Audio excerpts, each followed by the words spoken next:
20খানা। প্রথম গুলিয়েছিলাম 6খানা, তারপর গুলিয়েছি 20খানা। মিষ্টি মিষ্টি কার সুগার যেন বাড়িতে?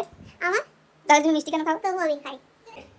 4, 8, 12, 16, 20, 22খানা। আরে আমি দেখালাম, তুমি রেগে যাচ্ছ কেন?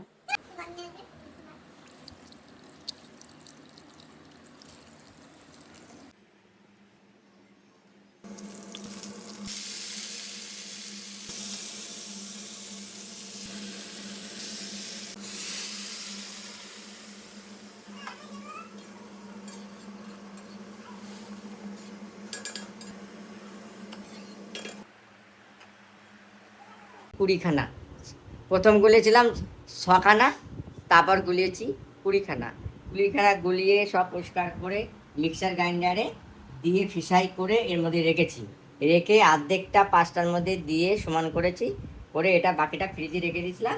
আবার ফ্রিজ থেকে এখন বের করে এখানে ঠান্ডা করব। আবার ঠিক টাইম মতন গিয়ে ওর মধ্যে এটা পুরোটাই দিয়ে ওটাকে সমান করে দেবো। আবার আজকে গুলে রাখবো, আবার কালকের থেকে দেওয়া শুরু হবে। আজকে এইটাই দেবো। আর কালকে যে আমগুলো এনেছিলে সেগুলো দেখাও। সেই আমগুলো অনেক আম নিয়ে এসেছি। আমগুলো এখানে নিয়ে এসেছি অনেকগুলো, 4 কিলো নিয়ে এসেছি, দেখাও প্লাস 2 কিলো নিয়ে এসেছি। এইদিকে আসুন, দেখে যান। তোমার রুটি হলো? হ্যাঁ আমি বুঝছি। আবার এই গরমের মধ্যে কি করবো? তুমি পেট মানবে? পেটটা তো ভালো করে ফুলছে তো। বাসি আটা হলে কি হবে? তরকারি হয়েছে গো এখন, সে তখন দেখলাম। আরে আমি দেখালাম, তুমি রেগে যাচ্ছ কেন? যা। ও ঠিক আছে, মুছে নেব এখন। এই যে এখানে রেখেছি 7খানা, আর এখানে রেখেছি হচ্ছে 4, 8, 12, 16, 20, 22খানা এখানে আছে। এই অবধি চলবে, আবার এগুলো ফুরে গেলে আনবো। এগুলো 10টা থাকতে থাকতে নিয়ে আসবো আবার। বাড়ি এসে এখন চাল আর ভাত করে দেবো, ভেঙে বাবা করতে হবে, তারপরে অল্প অল্প মানবো। কে দলে পরোটা বানানো হয়েছিল, অনেক কিছু খাওয়া হয়েছিল। ওই জন্যই তো ওরা হয়েছে। না না, পরোটা আসলে কালকে পনির রেজালা করেছিল, ডাল করেছিল আর ভাত করা হয়েছিল। তারপর পনির রেজালাটা বেঁচে গেছিল। তা সেটা নিয়ে আসিস নি কেন? বেঁচে গেছিল, তারপর ওটা দিয়ে একটুখানি আমরা পরোটা বানিয়ে খেয়েছি। কি বলতে দেখ। জলটা নাও। না না থাক, সেই আটা মাখানো হলো খাওয়ার পরে। তারপর সত্যদা পরোটা বানালো, রেজালা দিয়ে খেলাম। পরোটা হেভি লেগেছে খেতে। খেয়েছিস যখন তোর বাড়িতে এসে, তো ওই ভাত খাওয়ার দোষ দিলি কেন? আরে আমি জল খাইনি তাই। তা সেটা তো কার প্রবলেম? তুমি কালকে কখন গেলে ওখানে? আমি কোথায় কোথায় কখন গেছি? ট্রেনে দিদি বাড়িতে। দিদি বাড়িতে তো পরশু 12:30টায় গেছি। কালকে কখন বেরিয়েছো ওখান থেকে? আগে 10টা বেজে গেছে ওখান থেকে বেরোতে। বাবা খাত কিছুই হয়নি, শুধু 10টা বেলা হয়ে। খেয়ে আসুনি? না, রিমি বললো ভাত বসাই দিই। আমি বললাম না রে, আবার ভাত খেতে গেলে আমি সাটা রোদ্দুর। আমি ভোরবেলা আসতে গেছিলাম, 7টায় উঠে পড়েছিলাম। আবার 8টার একটা গাড়ি ছিল বলে পিয়া বলছিল, সেই গাড়িতে চলে আসলাম। গাড়াছাড় হয়ে আসতে পারতাম। আমার খুব কষ্ট, বাসে কষ্ট হয়নি যেহেতু হাওয়া পেয়েছি, কিন্তু তবু রোদে কষ্ট হয়েছে। রোদে মারাত্মক কষ্ট পেয়েছি। কি আর করা যাবে, রোদ্দুর যা হয়ে যায়। ট্রেনে উঠে কি করছিস? ট্রেনে উঠলাম। ট্রেনে না বাসে? বাসে উঠেছি, বাসের থেকে নামলাম স্টেশনে। স্টেশনে নেমে সঙ্গে সঙ্গে আমরা তো দিদি টিকিট কাটলো। তারপরে আমি বললো মা শান্তিপুর লোকাল আসছে চলো। আস্তে আস্তে উঠলাম, সিঁড়িতে উঠে আসতে কত কষ্ট হয়নি। সিঁড়িতে উঠে যাচ্ছ তুমি? না, ওই সিঁড়িতে উঠতে কষ্ট হয়নি। তারপর নেমেই সঙ্গে সঙ্গে আমি একখানা মানে লেডিসটা ফাঁকা পেয়েছি।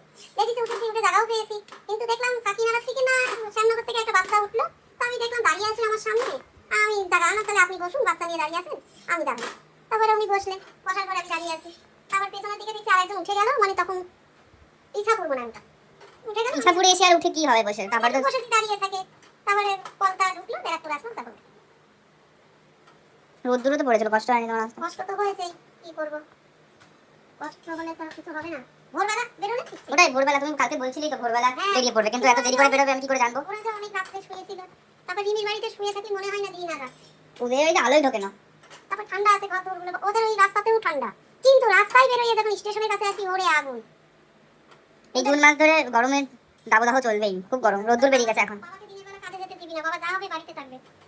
কালকে তো যায়নি মনে হয়। যা না বেরোনোই দেওয়া উচিত না বাবা। আর যদি কাজ করে টিফিন নিয়ে ভোরবেলা বেরিয়ে আমাকে আরেকটা বলে দেবে, আমি টিফিন করে দেবো। রোদে যেন না বেরোয়, এই রোদ মারাত্মক খারাপ।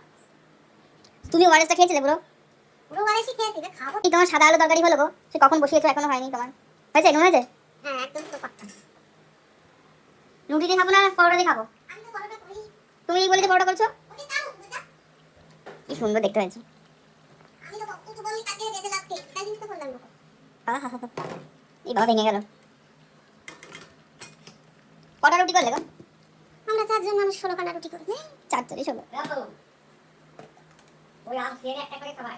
আবার চিনি দিলে? একটু মিষ্টি কম হয়েছে। জ আমাদের একটু মিষ্টি কম দিতে ভালোবাসি তো। মিষ্টি মিষ্টি। কার সুগার যেন বাড়িতে? আমার তাহলে তুমি মিষ্টি কেন খাও? তবু আমি খাই। বাবা একটু খাওয়াটা কমাও মিষ্টি। কে কটা রুটি খাবে গো? বাবা 3টে খাই। ঠিক আছে আমাকে দাও তো। আমি ওই নিচেরটা দেবো, পরোটাটা দেবো। ওটা দেবো তো? কোথায় দেখি? ওই পরোটার রুটি করেছে, আমি এটা দেবো। দেবো এটা? পরে এটা খেতে হবে না, তুমি কাকে পাইখানার ইয়ে হয়েছে, কালকে ওষুধ খাইছি তো, তবে নরম কথা। দুটো? দুটো তো পরে খাচ্ছ। তুমি নাও।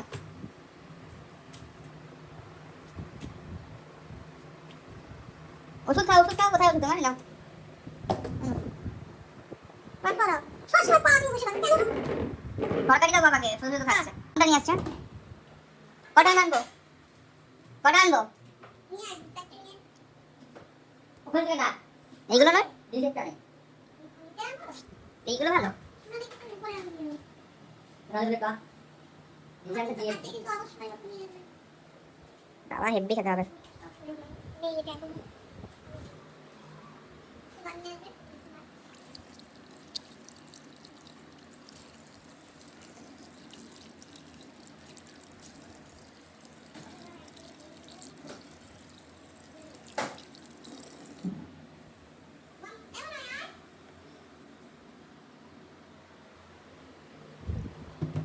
পড়িস না, পড়ে গেল। ছাড়া তোর রুটিটা এত সাদা হয়েছে কেন গো? কি দিয়েছে এর মধ্যে? পাউডার? হ্যাঁ। দাও তরকারি দাও খাই। ভালো হবে তো এটা? আমাকে ওই লাল লঙ্কাটা দাও। ওই লঙ্কাটা ফেভারিট। ইয়ে ভালো হয়েছে গো আমার খেতে। হ্যাঁ কিরম বলছে না কেন? এরকম ঝিমিয়ে হয়েছে কেন? চোখ বন্ধ করে 100 দিন বলেছি খাওয়া না। কি হলো? ভালো হয়েছে খেতে? বলো মুখে তাকিয়ে বলো। হ্যাঁ ভালো হয়েছে, খুব ভালো হয়েছে। খুব ভালো হয়েছে না? বোঝা যাচ্ছে। ঘুম পাচ্ছে তোমার?